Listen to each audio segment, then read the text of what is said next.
El Señor esté con ustedes. Y con tu espíritu. Lectura del Santo Evangelio según San Mateo. Gloria a ti, Señor.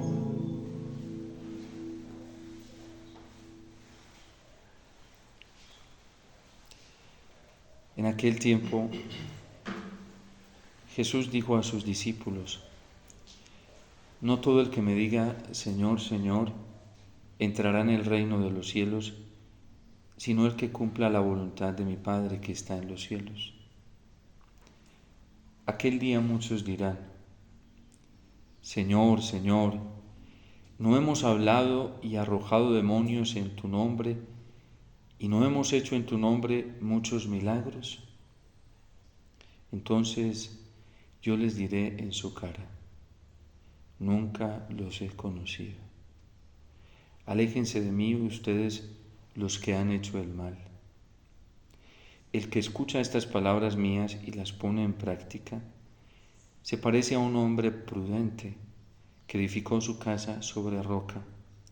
Vino la lluvia, bajaron las crecientes, se desataron los vientos y dieron contra aquella casa, pero no se cayó porque estaba construida sobre roca. El que escucha estas palabras mías y no las pone en práctica, se parece a un hombre imprudente que edificó su casa sobre arena. Vino la lluvia, bajaron las crecientes, se desataron los vientos, dieron contra aquella casa y la arrasaron completamente. Cuando Jesús terminó de hablar, la gente quedó asombrada de su doctrina, porque les enseñaba como quien tiene autoridad y no como los escribas. Palabra del Señor. Gloria a ti, Señor Jesús.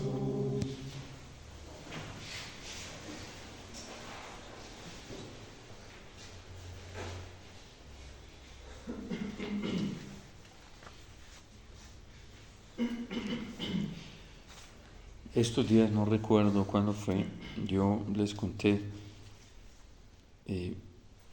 una historia de una narración de un padre de la iglesia, se llama el pastor de Hermas, y habla de un hombre, este hombre, Hermas, era un esclavo de una romana, trabajaba para ella como esclavo, y siempre la acompañaba. Y él conoció el Evangelio, le anunciaron el Evangelio y empezó su camino de conversión hacia el Señor hasta entregarse totalmente a Jesús. Su ama también se había hecho cristiana, eso fue cerrando el siglo I del cristianismo, y él seguía trabajando para ella. Y un día la acompañó a bañarse al río, siempre estaba acostumbrado a acompañarla, como un eunuco, un servidor de ella, y siempre la había mirado con mucha pureza. Nunca había dejado pasar un mal pensamiento en su vida sobre ella, pero este día él la miró diferente, deseándola en su corazón. Se dejó llevar por una tentación mundana y, siendo un hombre casado, dejó corromper su corazón. Y él no percibió su falta. Y mientras iban de camino, él iba cantando los salmos, orando al Señor, alabando al Señor, y en medio del cansancio cae en un fuerte sueño. Se acuesta a dormir y tiene una visión. Y en esa visión, él ve una viejita muy fea. Estaba deteriorada, muy anciana, profundamente deteriorada. Y entonces la viejita lo mira y le dice: Hermas, pecaste. Tienes que arrepentirte y comenzar a hacer penitencia. Y él se asusta porque todavía no había caído en la cuenta cuál había sido su falta. Y le dice, yo cuando pequé, y ella le recuerda ese momento en el que miró a aquella mujer deseándola en su corazón. Dejaste manchar tu alma. Y entonces él le pregunta qué tiene que hacer y le dice, arrepiéntete, comienza a buscar y a pedir, a clamar misericordia al Señor. Como lo vemos hoy en el Salmo 78. Ese es un salmista que le está pidiendo al Señor que tenga misericordia de ellos por lo que les está pasando, por una desgracia. Los israelitas están padeciendo una desgracia externa. Los acaba de invadir el rey de Babilonia y de todas las invasiones que ellos habían tenido, esta es la más humillante y desastrosa de todas. Tanto que esto va a ser un icono en toda la historia del pueblo judío, y ellos allá en el Muro de los Lamentos van y lloran por estas catástrofes, sobre todo esta y la del 70, porque en estas dos les destruyen lo que era intocable para ellos, lo que ellos nunca se imaginaban que iba a pasar, y era la ciudad santa y el templo. Y viene Nabucodonosor, incendia la ciudad, les destruye el templo, y eso era intocable para los judíos, tanto que hoy, un movimiento muy fuerte a nivel político, económico y hasta militar, que es lo que está pasando hoy en Medio Oriente, tienen el propósito de volver a reconstruir el templo, porque es el hito para ellos, el hito de la comunión con Dios. Esta situación externa donde entra el rey de Babilonia y se lleva a toda la casta más importante de Judá, entre la familia real, entre los artesanos, entre los albañiles, entre la gente más culta, más educada, y deja lo más pobre, lo más sencillo allí, y les pone otro rey. Es una desgracia, una catástrofe externa muy terrible. Y por eso vemos al salmista diciendo, los paganos han invadido tu propiedad, han profanado tu santo templo y han convertido Jerusalén a ruinas.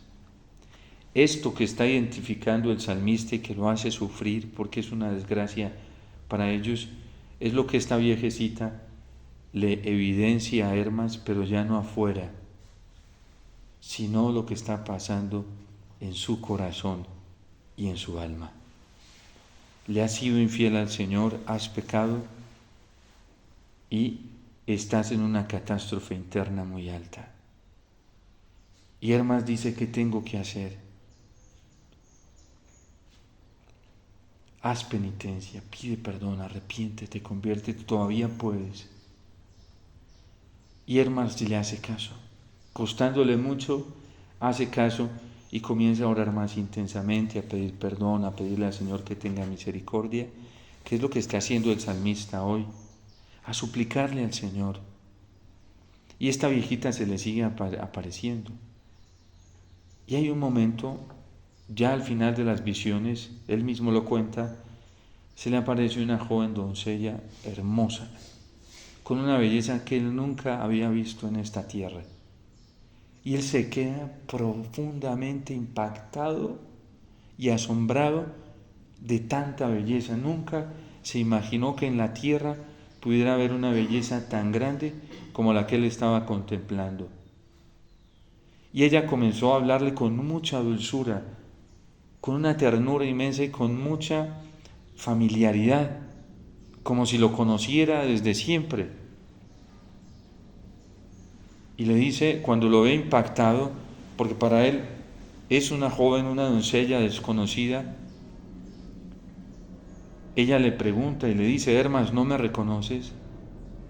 Y él se queda asustado y dice, no, ¿de verdad no me reconoces? No. Si yo siempre he hablado contigo y hemos tenido contacto, y él no es capaz de reconocerla. Y le dice, Hermas,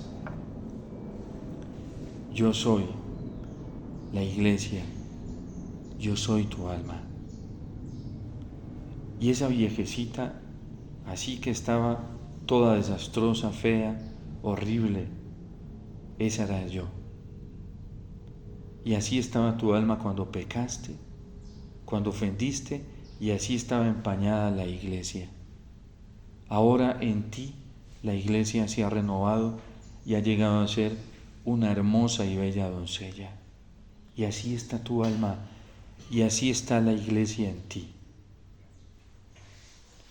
Con esto, los primeros cristianos de aquel primer siglo comprendieron que la renovación de la iglesia no dependía de algo externo, de edificios, de perlas externas y embellecimiento externo, sino que dependía de la purificación del alma. El Papa Benedicto XVI, ese hombre tan grande, nos dijo una cosa muy impactante en su libro póstumo,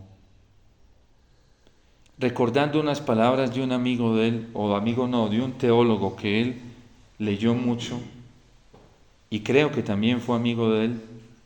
Le dijo Romano Guardini, un teólogo de hace más de 100 años, cuando la iglesia estaba en una crisis terrible antes del Concilio Vaticano II, le dijo Romano Guardini: ahora la iglesia se está renovando. Y prácticamente le decía: la iglesia se está levantando como una bella doncella. Y Benedicto XVI pasaron muchos años y no entendía. Él se ponía a mirar externamente a la iglesia y veía que la iglesia cada vez se estaba opacando más, se estaba volviendo más fea externamente. Veía la vida de muchos sacerdotes, de algunos obispos, veía la vida de algunos matrimonios, de algunos bautizados, hecha un desastre.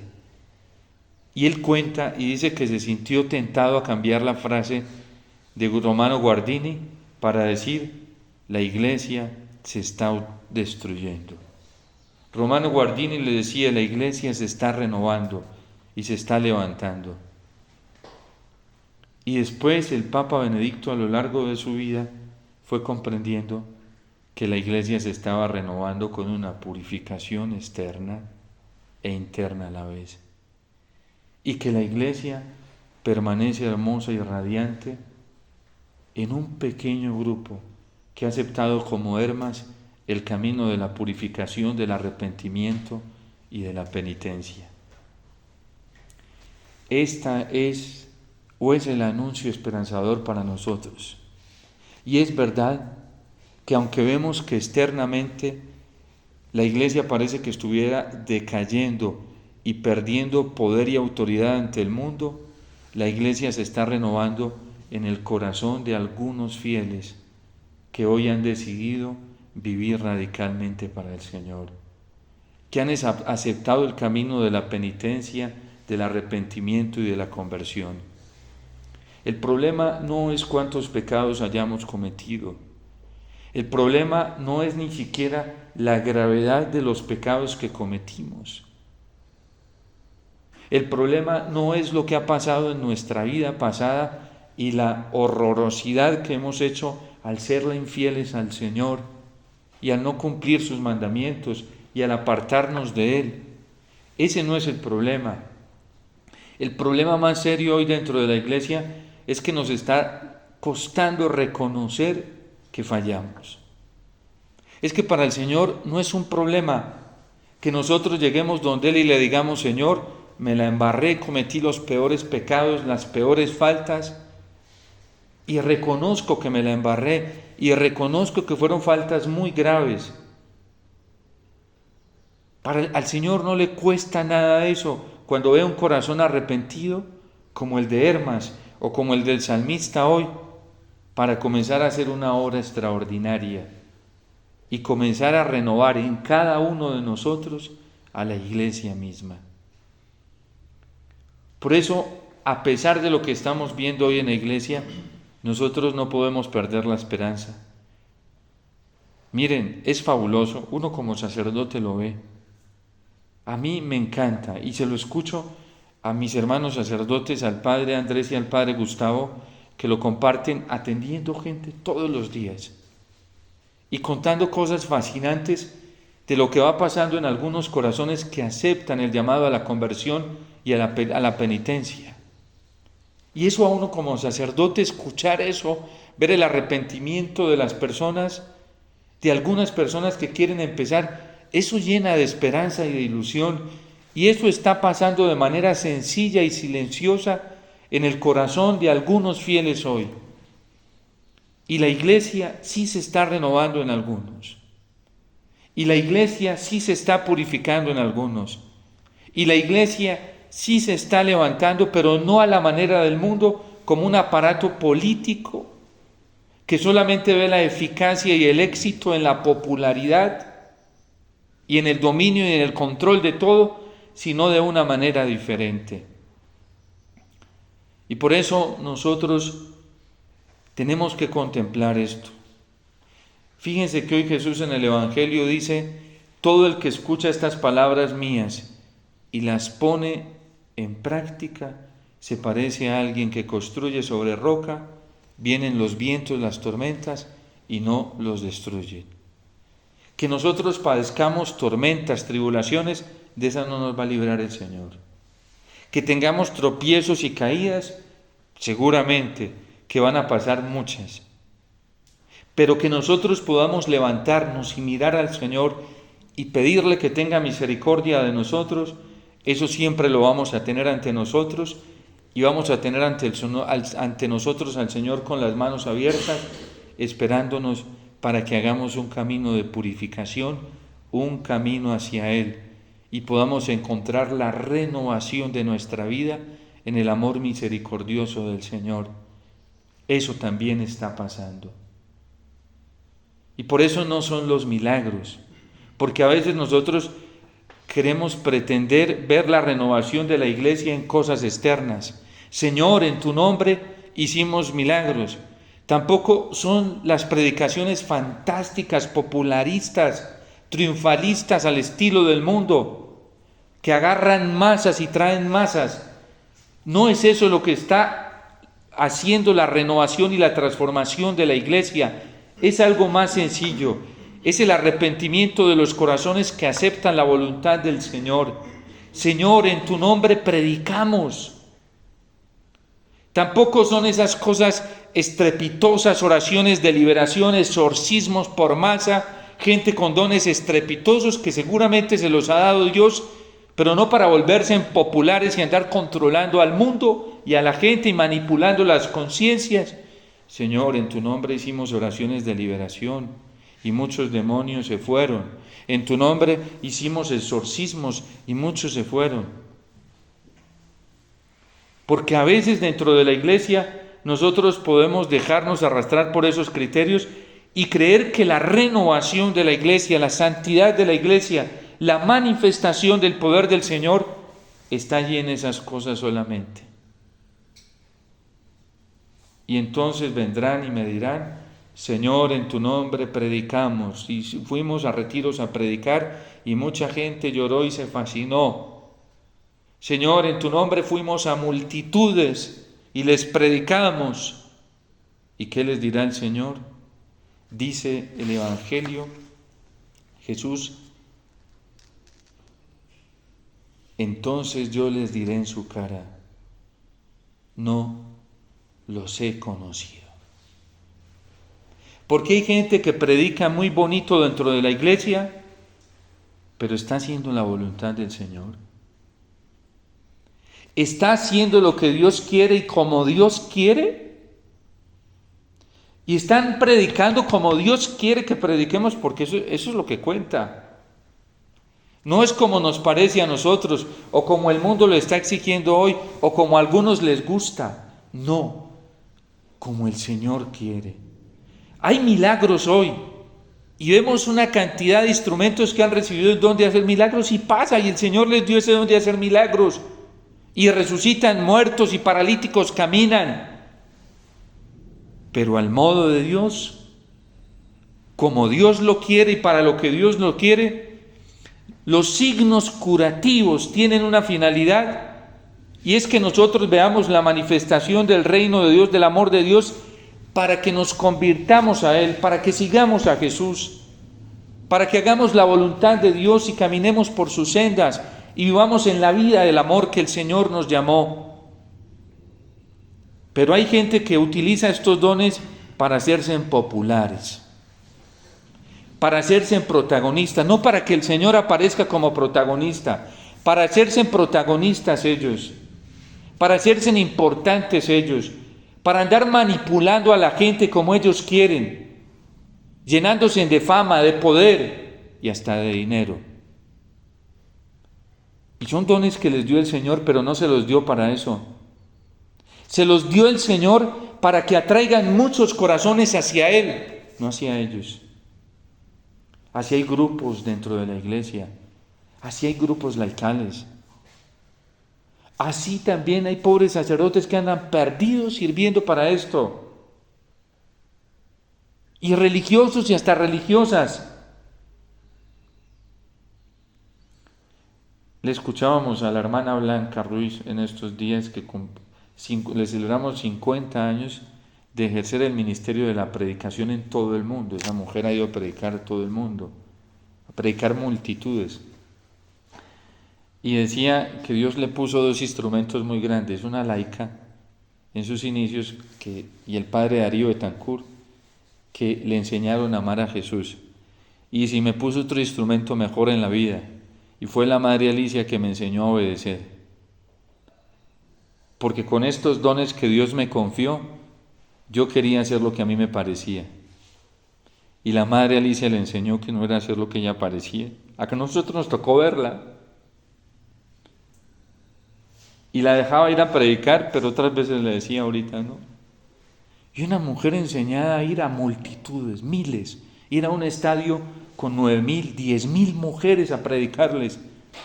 Y el Señor haciendo cosas grandiosas. Y hoy es un testimonio para nosotros por su obediencia al Señor.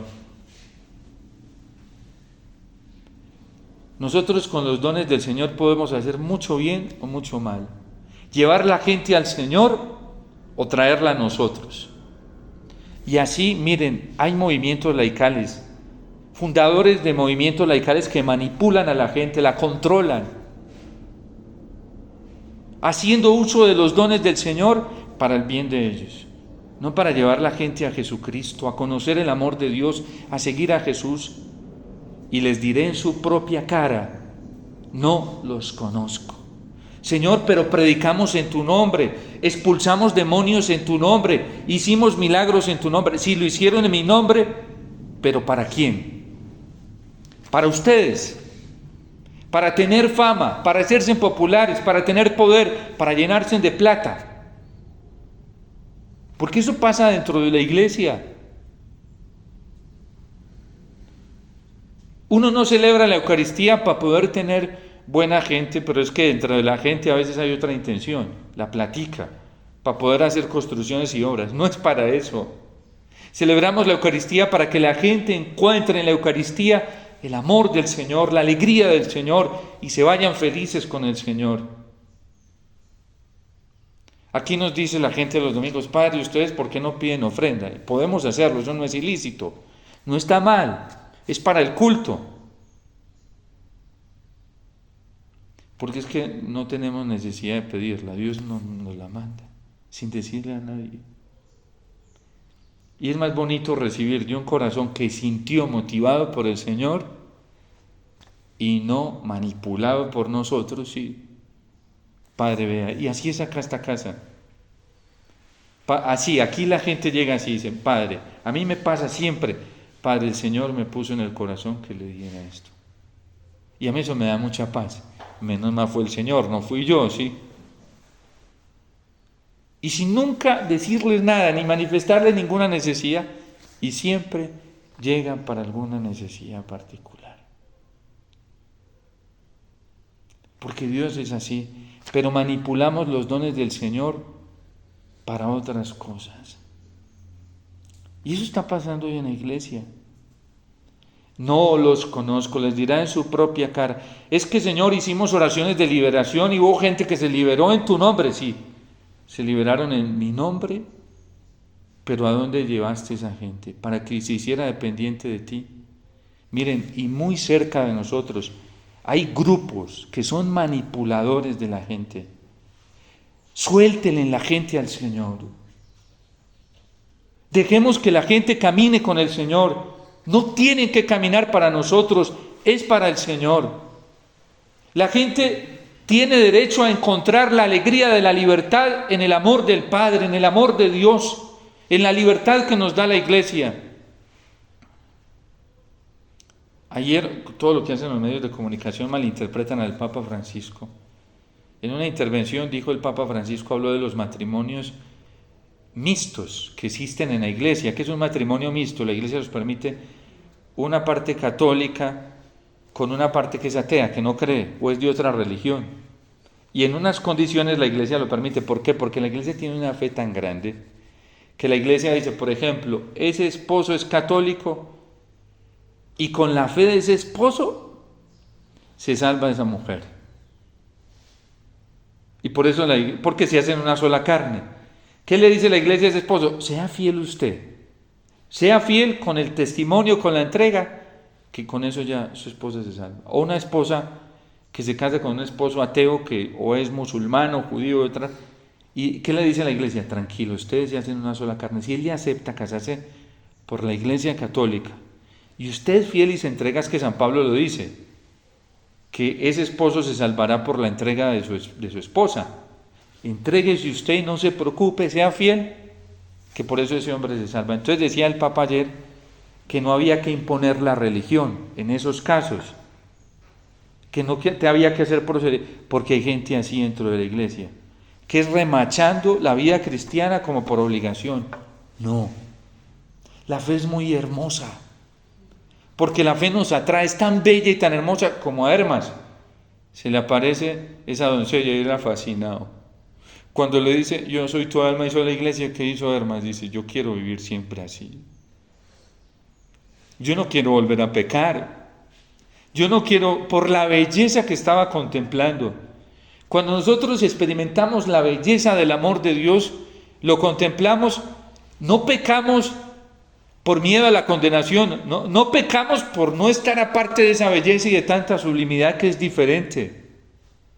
Es muy diferente cuando uno experimenta el amor de Dios y siente los efectos de ese amor, esa paz, esa alegría, esa plenitud que da el amor de Dios. Uno dice, no, yo por vivir siempre en esta plenitud, en esta paz, en esta alegría, yo hago lo que sea. Y si me toca odiar el pecado, lo odio con todas mis fuerzas, porque esto tan hermoso yo no me lo voy a perder. Y si me encuentro algún peligro, pues yo voy a estar aquí, yo no voy a poner en riesgo esta gracia tan hermosa. Por eso dice el Señor que se parece a una perla preciosa, a un mercader en perlas preciosas, que encuentra una de gran valor, va a vender todo lo que tiene y se queda con ella.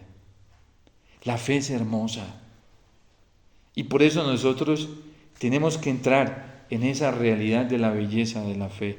Entonces ayer el Papa Francisco decía eso, no impongan a la gente. Y tiene toda la razón, porque el Concilio Vaticano nos lo advirtió, no impongamos. Miren, a mí me da mucha alegría acá, con las pocas personas que vienen a misa, porque a nadie les digo que tienen que venir a misa acá, el que viene aquí viene por pura libertad, porque quiere, sí. Y algunos hacen el sacrificio de venir, pero porque quieren más. Yo antes les digo, vayan a otro lado. ¿Para qué van a madrugar tanto? Sí. Es verdad. Y los que vienen, vienen porque quieren, sí. Los miércoles tenemos la formación de catecismo a las 10. Se abren las puertas aquí de esta casa. Incluso aquí no tenemos rejas, sí. Para que entre y salga cuando quiera, el que quiera, sí. Es en libertad. Y a mí, como sacerdote, eso me da mucha satisfacción, porque con los que vienen porque quieren. ¿Sí? Hay hijos de las familias, sus hijos se confiesan muchos conmigo, y yo siempre les digo a la mamá, lo estás obligando, le estás diciendo que tiene que ser con cuidado, no hagas eso. Es más, mándalo a que se confiese con otro sacerdote, no lo obligues. No, padre, mi hijo dice que quiere con usted. Ah, bueno, ¿por qué quiere? Y yo les pregunto, cuando llegan al confesionario, yo les pregunto.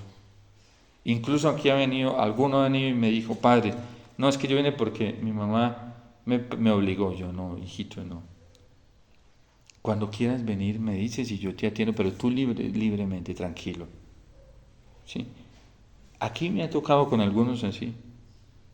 Y es que todos tenemos derechos, a nosotros no nos pueden imponer nada. Y esa es la belleza de la fe. Pero algunos, a fuerza de milagros, de exorcismos, de liberación y de predicaciones, manipulan a la gente. Eso se llama coerción. ¿Y saben qué es lo más grave? Que es coerción religiosa, que esa es más grave.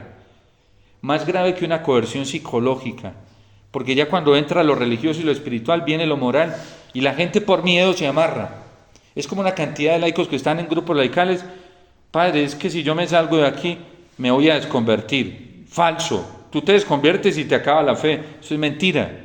Padre, es que si yo no hago estas prácticas, el demonio me va a engañar. Ya te tiene engañado. Es que uno tiene que estar unido al Señor y a la iglesia. No más. De resto, uno está donde uno siente, donde uno quiere, donde a uno le sirve, sobre todo, le sirve para amar más al Señor y ser fiel al Señor. No donde a uno lo obliguen. ¿Sí? Alguien me decía, padre, venga, un consejito. Yo hace tantos años vengo acá, pero estoy yendo a un lugar. O alguien no, son muchas personas, miren, pasan por estas manos, pasan y pasan y pasan. Yo atiendo gente aquí todos los días, es un fenómeno. Hoy, yo no sé, la gente anda en un miedo. Padre, es que me dice, pero muchas personas, padre, es que me dicen que solamente estando aquí yo puedo perseverar en la fe. No, tú tienes que estar en la Eucaristía, buscar al Señor en su palabra, aférrate a la Virgen rezando el Santo Rosario. Ya la iglesia nos dijo que rezando el rosario, la iglesia nos dijo, recen el rosario que encontrarán paz. Pero no tiene que ser con esta persona o con esta otra, no.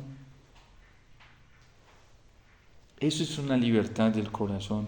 Y hoy hay mucha manipulación con esto de los milagros, de las predicaciones, de las oraciones de liberación con los dones. No. Si algo hermoso hace la iglesia es darnos la libertad para amar al Señor, para seguirlo solamente a Él. Les dirá el Señor, no los conozco. En cambio, el que escucha las palabras mías y las pone en práctica, ese es el hombre prudente. ¿Qué es lo que nos pide el Señor? ¿Estar en este lugar o en este otro? No, nos pide escuchar su palabra y cumplirla. Es lo único, para de contar, no nos pide nada más. ¿Por qué el pueblo de Israel cayó en esa catástrofe? Porque escuchó la palabra de Dios, pero no la cumplió. Eso es lo que nos pide el Señor. Yo a la gente le digo siempre, vea, usted no tiene que hacer lo que el Padre Omar dice que haga, no. Usted debe vivir, amar la Eucaristía, escuchar la palabra de Dios. Eso sí se los voy a decir yo que lo deben hacer, pero no porque lo digo yo y me lo inventé yo el Padre Omar, no. Pues porque la Eucaristía la instituyó fue el Señor, no fui yo el que la instituí. ¿Sí? Y el que dijo que el que coma de este pan y beba de este cáliz tiene vida eterna fue el Señor, no fui yo el que me inventé eso. ¿Sí? Entonces yo simplemente reproduzco las palabras del Señor, amén, la Eucaristía. El que escucha mis palabras y las pone por práctica, eso lo dijo fue Jesús, eso no lo inventó el Padre Omar, ¿sí? El rosario fue la Virgen que se lo reveló a Santo Domingo de Guzmán, no me lo reveló a mí, ¿sí? Yo lo recibí a través de la tradición y es una oración bellísima, no me la inventé yo. ¿Por qué le digo a la gente reza el rosario todos los días? Porque muchos católicos rezando el rosario han encontrado la alegría y la felicidad. Confiésense, eso no me lo inventé yo, ¿sí? El sacramento de la penitencia lo instituyó el Señor. A quienes perdonen los pecados les serán perdonados y a quienes se los retengan les serán retenidos. Eso fue cosa de Jesús, no fue mía. Yo lo que hago es transmitir, comunicar lo que yo a la misma vez recibí. Lo recibí del Señor a través de la iglesia. Adoración al Santísimo. Vayan, busquen en la historia a ver si fue el Padre Omar el que instituyó la adoración al Santísimo. No fui yo. Eso fue la iglesia. ¿Sí? Y ahí está, y eso es lo que la iglesia nos ha dicho que hagamos y seremos felices. El que escucha mis palabras y las pone por práctica será feliz. Eso es lo que nos garantiza el Señor, la plenitud. No nos dejemos embaucar ni engañar de una cantidad de falsos profetas que hay dentro de la iglesia hoy, sacerdotes que andan así engañando a la gente, laicos que se están aprovechando de esta crisis de la iglesia, manipulando las conciencias de la gente y los tenemos muy cerca de nosotros, son muy cercanos y manipulan porque tienen dones. Pero ¿qué les va a decir el Señor a esos manipuladores si no se convierten rápidamente? Los mirará a la cara y les dirá: no los conozco, no los conozco. Bueno, pidámosle al Señor la gracia de amarlo con todo nuestro corazón, que nosotros podamos descubrir siempre la belleza que hay en el Señor, para que nos enamoremos profundamente de Él, porque el Señor es lo más grande que nos puede pasar, le puede pasar al mundo y a la iglesia. Dios te salve María.